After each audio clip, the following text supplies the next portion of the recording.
Wewe mtumishi wa Mungu, wewe ambaye unajaribu kudanganya na kupotosha watu kwamba hakuna nyakati za mwisho, sijui kitu gani cha kuchanganya, sielewi.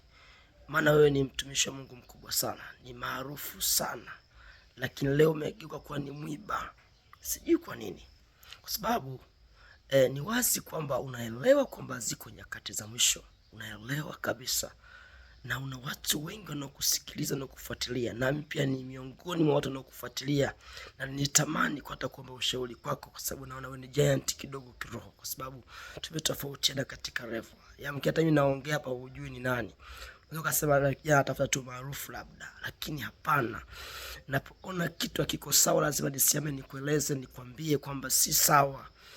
Kumbuka kuna watu wengi wamekomaa kiroho, wengine ni wachanga kiroho, wanaposikia hayo mahubiri ya kwamba nyakati za mwisho hazipo, ni uongo mtupu.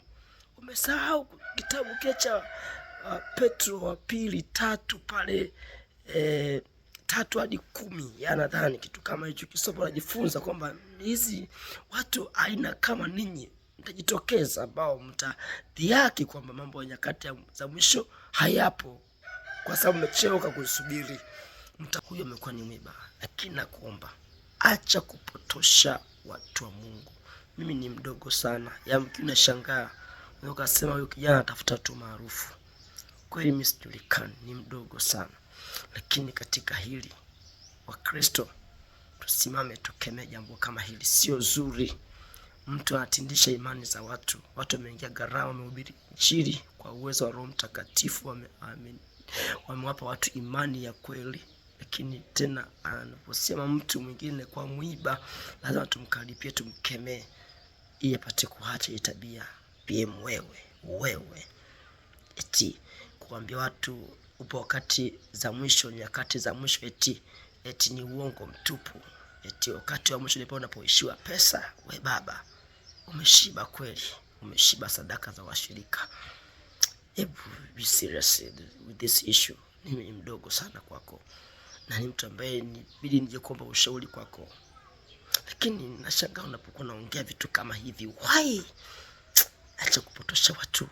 Stop doing that. Unaweza kusema natafuta maarufu, labda natafuta maarufu. Natafuta maarufu. Mimi hata pesa kweli, mimi ninashukuru Mungu kinachonipa, lakini man of God, hapana. Unapotosha. Kumbuka washirika nao wengine wametoka kwenye makanisa mbalimbali, umeyapokea wewe, wakakubali, wakakuelewa, lakini leo unakuwa tena sehemu ya kurudisha hatua nyuma tena. Kwa nini? Umekuwa ni mwiba tena kwenye Ukristo. Why don't you stop doing that?